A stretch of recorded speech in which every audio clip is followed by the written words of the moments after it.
సరే చైనా వైపు నుంచి కూడా ఉందనుకోండి, కానీ they are a predictable army. వాళ్ళు ఒట్టి గొడవకు రారు మన దగ్గరికి.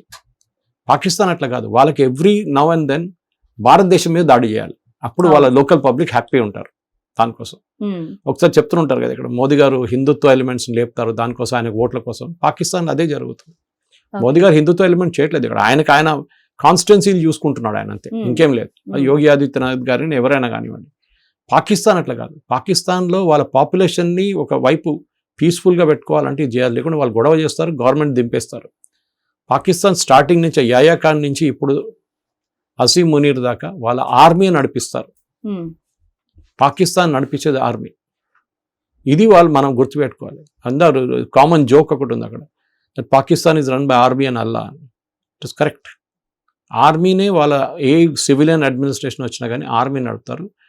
జియాउल హక్ కానివ్వండి, పర్వేజ్ ముషరఫ్ కానీ ఎవరైనా కానీ, మాకు తెలియదు కార్గిల్ ఎట్లా జరిగింది మాకు తెలియదు, ఎవరు తెలియదండి, ఆర్మీ చేస్తున్నారు వాళ్ళది. They decide everything. మనం ఏం చేయాలంటే మన వైపు నుంచి ఇప్పుడు యూఎస్ ఇంత క్లోజ్గా వెళ్తున్నారు పాకిస్తాన్కి, ఎందుకంటే వాళ్ళకి రేర్ ఎర్త్ కావాలి, వాళ్ళు డబ్బులు ఇచ్చారు పాకిస్తాన్ ఆర్మీ, ఈయన కంపెనీలో ఇన్వెస్ట్ చేశారు ట్రంప్ కంపెనీ. కానీ తర్వాత కూడా ట్రంప్కి ఇప్పుడు తెలిసిపోయింది ఇదొక భస్మాసురం, ఒక్కసారి వరం ఇస్తే తల తీసుకొచ్చి మన తల మీద చేయి పెడతాడు, జరుగుతుందని. అదే జరుగుతుంది.